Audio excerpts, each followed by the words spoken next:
When 10,000 bitcoins were used to buy 2 pizzas, the digital currency was a truly decentralized peer-to-peer payment network that operated across the globe instantly.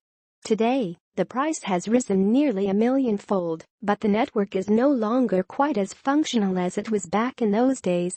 Bitcoin still struggles with its identity, as many would like it to revolutionize money, but they are equally happy sitting on hordes of it and watching it appreciate in value faster than perhaps any other asset in history. A single dollar invested in Bitcoin on the original Bitcoin pizza day would be worth over $3 MLN today.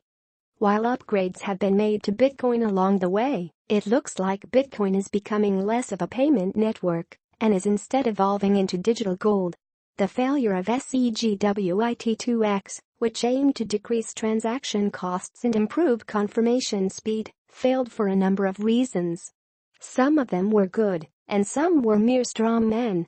But at the end of the day, one thing is clear: there is clearly no rush to increase Bitcoin's capacity. No problem with digital gold. Those who once pledged their support of 2x have slowly turned their back on the fork. They've cited all sorts of reasons, primarily lack of consensus in the community. Of course, it was clear that there would be difficulties launching a hard fork just a few months after implementing the SegWit soft fork.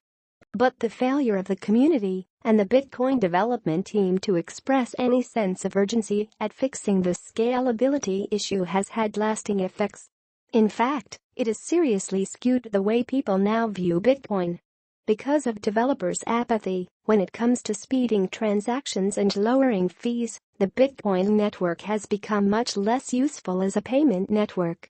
The currency has now effectively evolved into an entirely new type of asset for investors to get excited about.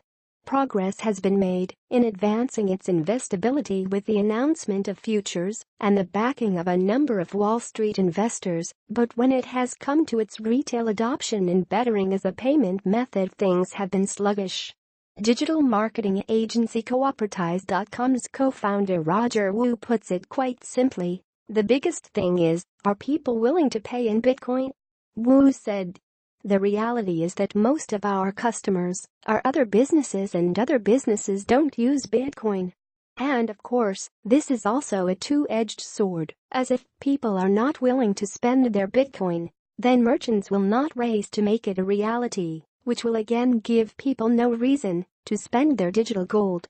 It's quite possible that after a while you just realize it's not worth the cost of tooling up to take it and you decide to drop it if the publicity has run its course," said David Yermak, a professor at New York University's Stern School of Business who studies Bitcoin. Morgan Stanley delved deeper into the possibilities of Bitcoin and blockchain in a 33-page report back in June. The blockchain underpinnings of most cryptocurrencies scale too poorly for most currency-like uses, Morgan Stanley analysts wrote. Time to clear single transactions can often be from 10 minutes to more than an hour. Thus, the view that Bitcoin is digital gold sits nicely with the majority, who are making huge profits off their investments, and they would be damned to see some contentious rule change on the protocol damaging all that.